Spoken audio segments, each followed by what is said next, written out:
sudah memberi izin kepada murid, kenapa menyusul? Apakah guru hendak mengajak pulang ke perguruan awan? Brahma Wiraloka terkejut dan khawatir ketika senja hari itu dia beristirahat dalam hutan. Ia melihat gurunya muncul di depannya. Sudah 3 hari 3 malam dia mengadakan perjalanan naik turun gunung dan masuk keluar hutan.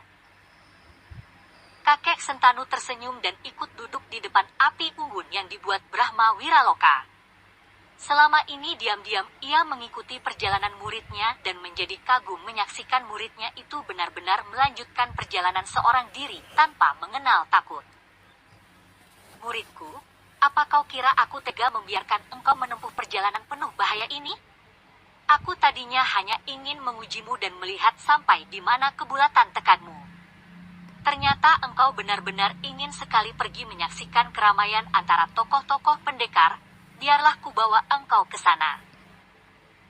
Wajah Brahma Wiraloka yang tadinya membayangkan kekhawatiran, tiba-tiba berseri gembira dan ia menjatuhkan diri berlutut di depan kakek itu. Terima kasih, guru. Terima kasih. Kakek Sentanu tertawa dan membuka bungkusan kain kuning yang dibawanya. Sudahlah. Nih ada roti kering, engkau tentu belum makan. Guru dan murid itu lalu makan roti kering dan minum air yang didapatkan Brahma Wiraloka dari sumber air di hutan itu. Kemudian ia rebah mengasuh di dekat api unggun. Brahma, semula aku memang tidak rela mengajakmu mengunjungi tempat yang akan dijadikan pertemuan orang-orang sakti itu. Amat berbahaya, muridku. Bahkan berbahaya sekali. Mereka adalah orang-orang pendekar yang selain memiliki ilmu kesaktian yang hebat juga merupakan orang-orang yang amat aneh wataknya. Tidak seperti manusia biasa, bahkan ada yang mendekati kegilaan. Akan tetapi setelah kupikir-pikir, memang amat penting bagimu, terutama demi kemajuanmu. Engkau berbakat baik dan engkau sejak dahulu mempelajari dasar-dasar ilmu kanuragan tinggi dari perguruan awan. Aku percaya bahwa dengan kepandaianmu yang kau pelajari dariku, belum tentu engkau akan kalah oleh orang yang sebaya denganmu. Akan tetapi, dibandingkan dengan tokoh-tokoh pendekar yang sakti itu, mungkin kepandaian yang kumiliki sekalipun sama sekali tidak ada artinya. Brahma Wiraloka terbelalak, tidak percaya. Gurunya adalah orang yang terpandai di perguruan awan, memiliki ilmu seperti dewa. Bagaimana mungkin ada tokoh pendekar yang lebih pandai dari gurunya ini? Namun selamanya gurunya tidak pernah bicara bohong, maka apa yang diterangkan ini tentu ada benarnya pula. Hal ini membuat Brahma Wiraloka tertarik dan makin besar dorongan keinginan hatinya untuk bertemu dengan tokoh-tokoh sakti yang aneh itu. Sejenak mereka tak berkata-kata. Brahma Wiraloka termenung, teringat akan ibunya. Ibunya juga seorang murid perguruan awan, dan amat lihai. Ia teringat akan keadaan dirinya 5 tahun yang lalu, ditinggalkan dalam kuil tua oleh ibunya. Teringat ia akan pesan ibunya ketika hendak pergi. Brahma, anakku sayang. Ibumu akan pergi mencari musuh besar kita. Mungkin aku tidak akan pergi lama. Akan tetapi kalau aku tidak kembali, tentu ada orang lain datang menjemputmu dan engkau harus turut dengan dia, anakku. Ternyata kemudian bahwa yang datang ke kuil demikian banyak orang yang saling memperebutkan dia. Selama 5 tahun ini, kalau dia mengajukan pertanyaan pada gurunya tentang ibunya yang tidak kembali ke kuil, gurunya tidak mau menerangkan, hanya berkata, belajarlah yang rajin, kelak engkau akan tahu sendiri apa yang terjadi dengan ibumu. Sekarang timbul lagi keinginan tahunya. Dia telah besar, telah 10 tahun lebih usianya. Gurunya telah membolehkan untuk pergi merantau biarpun kini gurunya itu menemaninya. Guru, harap guru suka ceritakan tentang ibu. Apakah ibu masih hidup? Ataukah sudah mati? Harap guru jangan khawatir. Murid kira tentu ibu sudah tidak ada. Karena kalau masih hidup, tentu guru tidak menyembunyikannya dari pengetahuan murid. Maka, murid harap sudilah guru berterus terang. Kalau masih hidup, di manakah ibu? kalau sudah mati, mengapa? Siapa membunuhnya dan di mana kuburannya? Melihat gurunya ragu-ragu untuk menjawab, anak itu melanjutkan, "Guru, harap guru jangan khawatir mengatakan andai kata ibuku telah mati. Telah terlalu lama murid menganggap ibu telah tiada, dan keraguan ini lebih menyiksa daripada mendengar kenyataannya." Bukan main anak ini, pikir kakek itu. Sekecil ini memiliki wawasan sedalam itu, maka ia pun lalu menjawab, "Ibumu Dewi Anantari murid perguruan awan itu memang telah tewas." Brahma Wiraloka menunduk sejenak dan dia tidak menangis. Hanya suaranya menjadi agak gemetar ketika ia bertanya, "Apakah ibu gagal membalas dendam dan tewas di tangan musuh besarnya?" "Tidak muridku. Ibumu tidak gagal, bahkan berhasil membunuh musuhnya, akan tetapi musuhnya itu pun dapat membunuhnya. Dalam pertandingan itu, mereka keduanya tewas. Nah, sekarang engkau telah mengerti dan sebaiknya kalau engkau tidak lagi memikirkan ibumu." Sentanu tidak ingin memperpanjang sakit hati anak keturunan Dewi Anantari. Ia sengaja mengatakan ibu Brahma tewas bersama musuh besarnya supaya tiada dendam. Musuh besar Dewi Anantari memang tewas namun bukan di tangan Dewi Anantari melainkan di tangan Jambu Nada. "Baik, guru. Akan tetapi ayahku? Di manakah ayahku?" Ibuku tidak pernah mau menjawab kalau murid menanyakan ayah. Berat rasa hati kakek Sentanu. Bagaimana dia harus menjawab? Dia tidak mau membohong, akan tetapi juga tidak sampai hati untuk menceritakan bahwa ayah anak ini adalah musuh besar ibunya itu. Maka setelah berpikir sejenak, ia menjawab tenang, "Ayahmu juga telah meninggal dunia." Oh, anak itu kecewa sekali, akan tetapi tidak menangis, tidak berduka karena memang selamanya belum pernah ia melihat ayahnya. "Tahukah guru, siapa nama ayah murid?" "Namanya Gajah Panjar." Brahma Wiraloka mengangguk dan menggigit bibirnya. Nama itu terukir di lubuk hatinya dengan 2 huruf besar-besar. Kakek itu memegang pundak Brahma Wiraloka. "Kematian orang bukanlah hal yang patut disusahkan, muridku. Kita semua manusia yang dilahirkan, suatu saat pasti akan mati. Dan mati berarti terbebas daripada duka nestapa dan derita perasaan di waktu hidup. Jangan mengira engkau setelah ditinggal ayah bundamu lalu menjadi seorang manusia yatim piatu yang tidak mempunyai apa-apa. Tengok di kanan kirimu, semua yang tampak, tumbuhan dan binatang, adalah teman-teman hidup senasib. Dan semua manusia di dunia ini adalah saudara-saudara sendiri. Langit adalah ayahmu yang sejati, sedangkan bumi adalah ibumu yang sejati. Takut apa?" Anak itu memandang wajah gurunya. Hatinya besar sekali dan ia tersenyum. "Terima kasih, guru. Apalagi kalau murid dapat bertemu dan berkenalan dengan tokoh-tokoh sakti di dunia ini, tentu murid takkan merasa kesepian. Di dunia ini banyak manusia-manusia yang mulia hatinya, seperti guru. Dan sakti, seperti pendekar tongkat naga puspa. Guru juga sakti sekali. Tidak tahu siapa lebih sakti antara guru dan pendekar tongkat naga puspa itu." Gurunya tertawa. "Tidak salah kata-katamu. Dunia ini memang penuh orang sakti. Dan pendekar tongkat naga puspa itu adalah seorang di antara mereka. Dibandingkan dengan dia, gurumu ini bukan apa-apa. Guru terlalu merendahkan diri." Murid tidak percaya. "Memang, sebaiknya engkau pun selama hidupmu bersikaplah seperti aku, Brahma. Rendah hati, tapi bukan rendah diri. Orang yang rendah hati akan berhasil memperoleh kemajuan pesat dalam hidup. Sebaliknya orang yang tinggi hati akan tergelincir oleh kesombongannya sendiri." Bicara tentang pendekar tongkat naga puspa yang kini kabarnya menjadi majikan Pulau Naga Salju, dia memang merupakan seorang muda yang mempunyai ilmu kepandaian luar biasa sekali, bukan hanya ilmu kanuragan tinggi-tinggi sebagai pewaris ilmu-ilmu dari pendekar naga Puspa Arya Kamandanu, juga dia memiliki ilmu sihir yang luar biasa sekali. Sungguh sulit membayangkan untuk mencari orang yang dapat menandinginya dalam ilmu kesaktian. Sudahlah, kita mengasuh, besok kita melanjutkan perjalanan.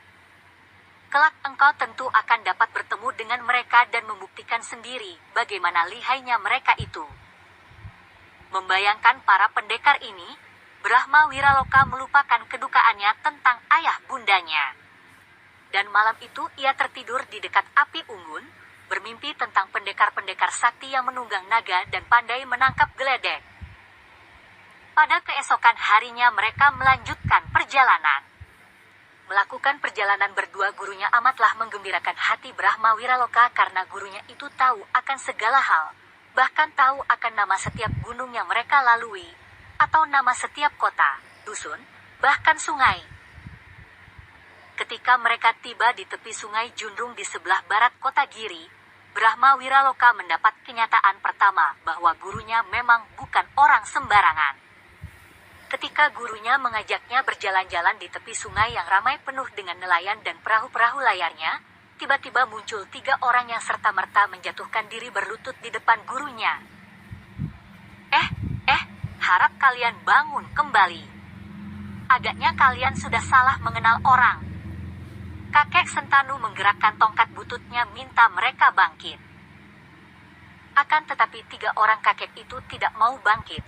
Bahkan seorang di antara mereka yang bertubuh bongkok segera berkata, "Kami dari perguruan Cambuk Api selamanya tidak berani bersikap kurang ajar terhadap perguruan awan, apalagi terhadap Tetua Sentanu. Mohon tanya, ada keperluan apakah Tetua datang ke tempat ini? Barangkali saja kami dapat membantu." Mendengar bahwa mereka adalah anak buah perguruan Cambuk Api, atau lebih tepat hanya sisa-sisa dari anak murid yang terkenal itu setelah perguruan Cambuk Api terbasmi oleh kerajaan Sunda Galuh. Kakek Sentanu tidak membantah lagi dan berkata, "Kami berdua ingin menonton keramaian di muara sungai Jundrung, dan sedang mencari perahu untuk disewa." Wajah 3 orang pengemis itu berubah. Mereka kaget dan pucat. Ke sana. Tetua.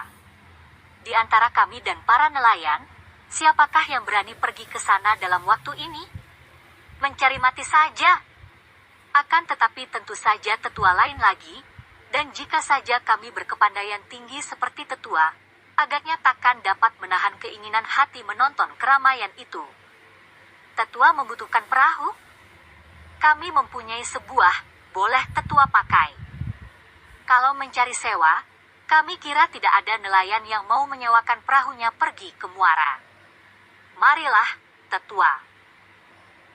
Ketiga orang tua itu bangkit berdiri dan melangkah pergi, sikapnya seperti tidak acuh lagi padahal tadi begitu menghormat. Memang, aneh-anehlah sikap orang pendekar dan hal ini mulai dimengerti oleh Brahma Wiraloka. Gurunya mengikuti 3 orang kakek itu dan Brahma Wiraloka juga cepat mengikuti gurunya. Di pantai sungai yang agak menyendiri dan jauh dari tempat ramai, 3 orang kakek itu berhenti dan menunjuk ke sebuah perahu kecil yang berlabuh di pinggir sungai. "Itulah perahu kami, sekarang kami serahkan kepada tetua, menjadi perahu tetua. Silakan dan maaf kami mempunyai urusan lain." 3 orang kakek itu lalu pergi begitu saja, tidak menanti terima kasih. Dan anehnya gurunya juga tidak menyatakan terima kasih sehingga diam-diam Brahma Wiraloka menjadi tidak puas atas sikap gurunya yang dianggapnya kurang terima. Agaknya kakek Sentanu dapat melihat isi hati muridnya maka ia berkata, "Di dalam dunia pendekar terdapat paham bahwa di antara golongan sendiri, sebuah benda adalah milik bersama, terutama jika dipergunakan untuk kebutuhan mendesak. Dan, pemberian benda yang sudah merupakan kewajaran, tidak perlu dibalas dengan terima kasih. Hal itu hanya akan menimbulkan ketidakpuasan si pemberi yang menganggap orang itu bersikap sungkan seperti orang asing bukan segolongan. Kalau tadi aku mengucapkan terima kasih, tentu mereka akan menganggap bahwa aku sombong dan tidak mau menganggap mereka sebagai segolongan." Brahma Wiraloka melongo dan mengangguk-angguk. Betapa anehnya orang-orang pendekar itu, pikirnya. Akan tetapi ia mulai memperhatikan perahu itu. Sebuah perahu yang buruk akan tetapi kokoh kuat, dengan tiang layar dari bambu dan layar-layarnya banyak yang sudah ditambali, seperti pakaian 3 orang kakek tadi. Bukan seperti perahu yang baik, akan tetapi lumayan dan cukup kuat. Kakek Sentanu mengajak Brahma Wiraloka naik ke perahu, melepas ikatan dan menggunakan dayung menggerakkan perahu ke tengah sungai yang amat lebar itu. Makin lama makin ke tengah dan Brahma Wiraloka belajar caranya mendayung. Mula-mula memang sukar sekali, apalagi kalau harus menerjang arus air. Akan tetapi lama-lama ia menjadi biasa dan dapat menguasai cara mendayung. Perahu meluncur mengikuti arus air dan kakek Sentanu mengembangkan sebuah layar kecil untuk membantu lajunya perahu. Brahma Wiraloka benar-benar merasa gembira. Selamanya belum pernah ia berlayar dan sekali berlayar dia belajar mendayung dan mengemudikan perahu. Ternyata jauh lebih enak melakukan perjalanan dengan perahu.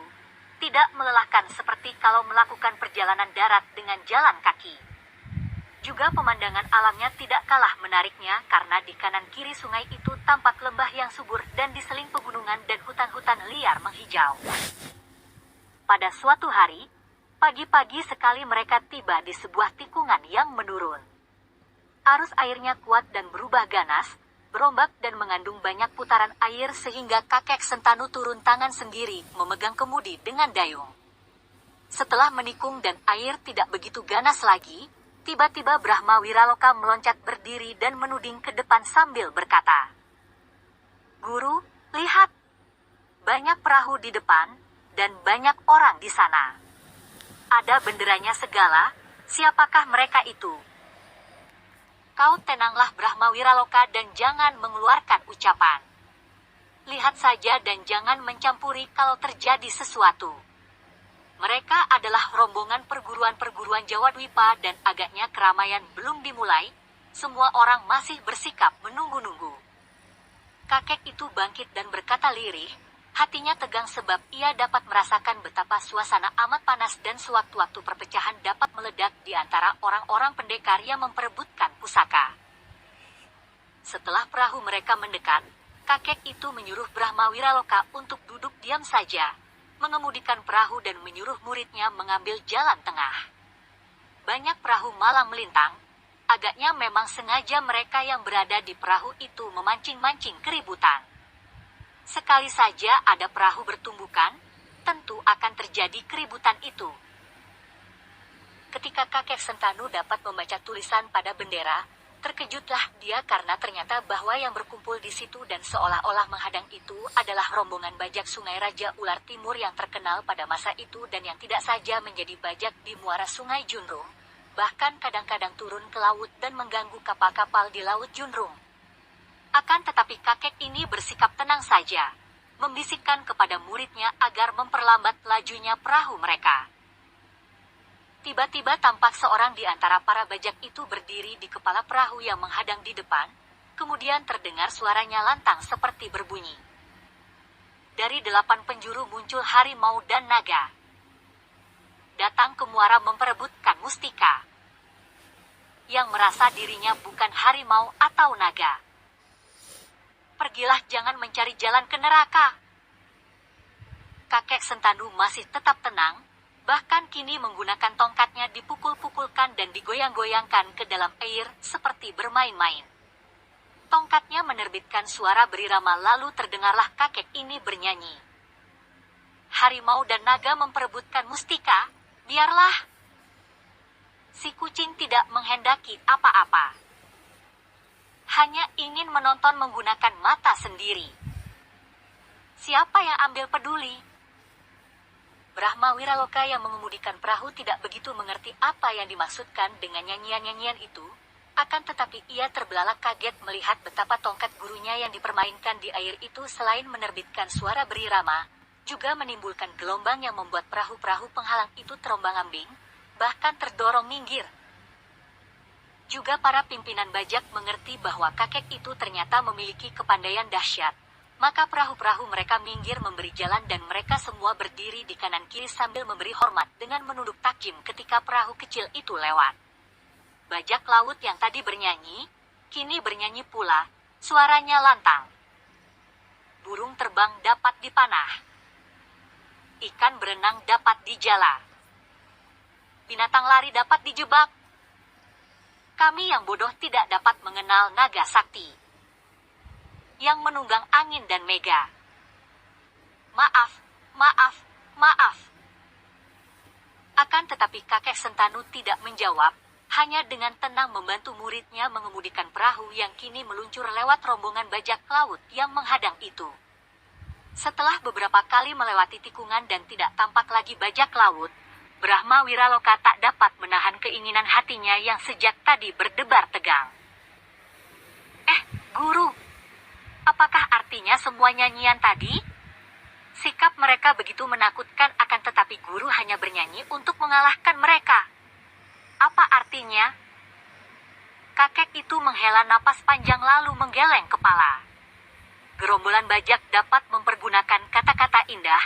Hal ini saja menunjukkan bahwa golongan bajak pun telah amat maju. Tentu ketua Raja Ular Timur yang sekarang ini bukan orang sembarangan. Bajak? Apakah mereka itu bajak laut, guru? Gurunya mengangguk. Mereka adalah anak buah bajak sungai Raja Ular Timur yang mengganas di muara sungai Junrung. Nyanyian mereka tadi menyindirkan bahwa di muara sungai kini sedang didatangi tokoh-tokoh pendekar sakti yang diumpamakan naga dan harimau memperebutkan mustika yang agaknya dimaksudkan pusaka-pusaka itu. Dan mereka itu menjaga agar tokoh yang tidak berkepandaian tinggi tidak perlu mendekat karena hanya akan merupakan gangguan saja. Ketua mereka pun merupakan seorang di antara mereka yang dianggap naga harimau. Brahma Wiraloka mengangguk-angguk.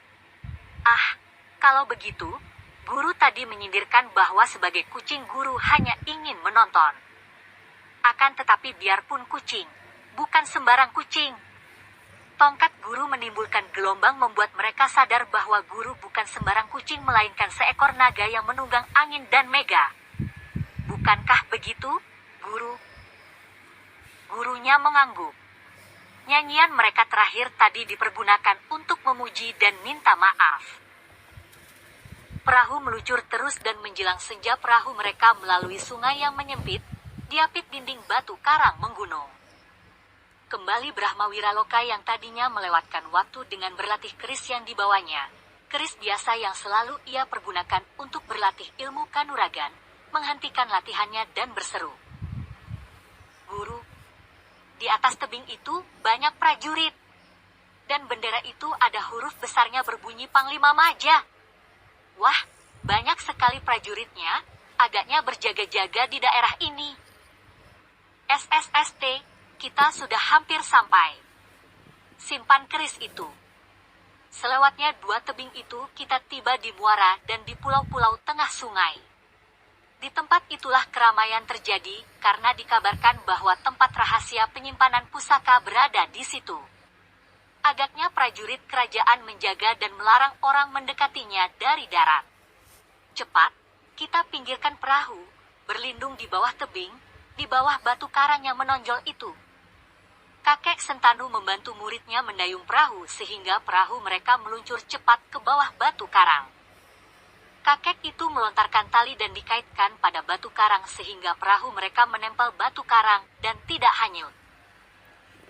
Malam tiba dan mereka makan roti kering sambil minum arak merah yang dibawa kakek itu sebagai bekal. Angkasa penuh bintang berkelap-kelip dan sambil menanti lewatnya malam, kakek Sentanu bercakap-cakap dengan muridnya. Guru, kenapa kita tidak melanjutkan perahu sampai ke pulau-pulau itu? Berbahaya. Hari sudah malam dan gelap, lebih baik kita menanti di sini dan besok pagi baru kita berangkat ke sana. Dalam keadaan gelap, sungguh tidak baik kalau kita melibatkan diri dengan urusan mereka. Kalau hari terang, tentu aku dapat melihat keadaan dan menyesuaikan diri. Guru, selain pendekar tongkat naga puspa yang menjadi majikan Pulau Naga Salju, siapa lagi mereka yang dahulu memperebutkan diriku di kuil tua? Sampai sekarang guru belum menceritakan keadaan mereka. Yang mukanya berwarna merah adalah anak buah dari Pulau Dedemit. Pulau Dedemit? Sungguh menyeramkan namanya. Di mana itu, guru? Sampai sekarang belum ada tokoh pendekar yang mengetahuinya. Bahkan mendengarnya pun baru akhir-akhir ini. Pulau Dedemit sama aneh dan penuh rahasia seperti Pulau Naga Salju. Akan tetapi Pulau Naga Salju ini sudah ratusan tahun dikenal namanya. Pulau Naga Salju dihembuskan oleh para pekerja bangunan dari kerajaan Gowa dan Pawan yang bekerja di pulau itu ratusan tahun silam, walaupun tidak pernah ada yang pernah melihatnya, kecuali pendekar tongkat naga Puspa dan anak buahnya. Datuk-datuk golongan hitam dan putih dahulu memperebutkan dan mencari, karena kabarnya pusaka peninggalan pendekar naga bersisik emas berada di sana. Namun tidak pernah ada yang berhasil. Adapun Pulau Dedemit ini sebenarnya hanya dikenal sebagai dongeng yang turun-temurun di antara tokoh pendekar lama. Kabarnya sebuah pulau yang amat berbahaya, tidak dapat didatangi manusia, penuh dengan racun. Tidak hanya binatang-binatang beracun, bahkan buah-buahan, tumbuhan dan batu-batuan di sana beracun semua. Maka, amatlah mengagetkan ketika muncul tokoh-tokohnya dari sana yang kesemuanya berwarna-warni kulit tubuhnya. Mengerikan! Wah, hebat! Apakah muka mereka itu diberi warna untuk membedakan tingkat mereka? Kakek itu menggeleng kepala. Ketika aku bertemu dengan mereka 5 tahun yang lalu di kuil tua, aku terkejut dan memperhatikan. Warna-warna pada muka mereka bukan warna buatan, melainkan warna dari dalam kulit. Agaknya, melihat keadaan mereka dahulu itu, makin terang dan muda warna mukanya, makin tinggi tingkatnya. Dan kabarnya Pulau Dedemit itu dipimpin oleh seorang yang memiliki kepandaian seperti iblis. Akan tetapi entahlah, tak pernah ada orang yang bertemu dengannya. Bahkan anak buah mereka pun baru sekali itu kulihat. Aku pun masih heran memikirkan bagaimana mereka itu tahu tentang dirimu dan hendak merampasmu, sungguh merupakan hal yang membingungkan dan sukar dimengerti. Brahma Wiraloka makin tertarik dan makin terheran-heran. Kalau tokoh-tokoh yang lain itu siapakah, guru? Mereka juga bukan orang-orang sembarangan. Mereka yang hanya merupakan anak buah tingkat rendah saja sudah mampu menandingi 2 orang tokoh Pulau Dedemit. Mereka itu adalah anak buah dari perkumpulan perguruan naga taksaka yang baru sekarang muncul, akan tetapi begitu muncul menggegerkan dunia pendekar, karena tokoh-tokohnya berilmu tinggi. Kabarnya ketua mereka yang baru juga seorang aneh sekali yang ilmu kepandaiannya tidak lumrah manusia. Kalau begitu, jika nanti tokoh-tokoh Pulau Naga Salju, Pulau Dedemit dan perguruan naga taksaka muncul, tentu mereka yang akan menjaga dan mampu memperebutkan pusaka-pusaka itu. Siapa yang akan mampu menandingi mereka? Kakek itu menggeleng kepala dan menghela napas panjang. Kau tidak tahu tingginya langit tebalnya bumi, Brahma. Ilmu kepandaian tidak ada batasnya dan tidak mungkin dapat diukur sampai di mana puncaknya. Di dunia ini banyak sekali terdapat orang-orang pandai yang tidak pernah memperlihatkan diri, malah memiliki kepandaian menggila. Kini setelah ada umpan berupa berita pusaka-pusaka itu, aku hendak melihat apakah orang-orang sakti itu tidak tertarik. Kalau mereka muncul, tentu akan ramai sekali. Dan jangan kira pihak lain tidak mempunyai jago-jagonya.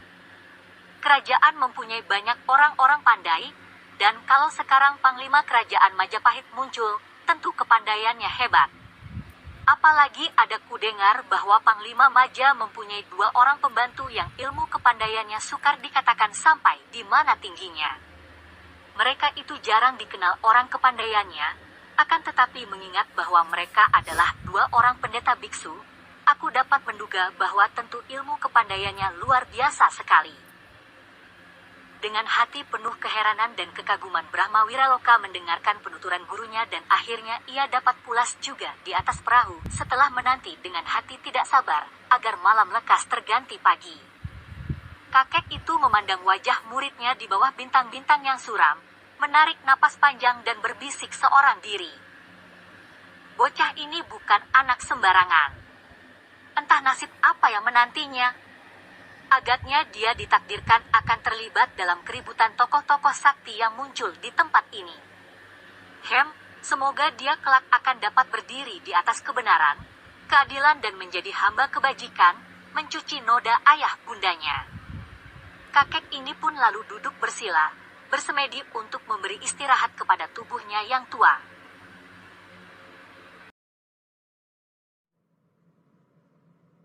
Nah, sekian dulu ya. Nantikan kelanjutannya di channel ini.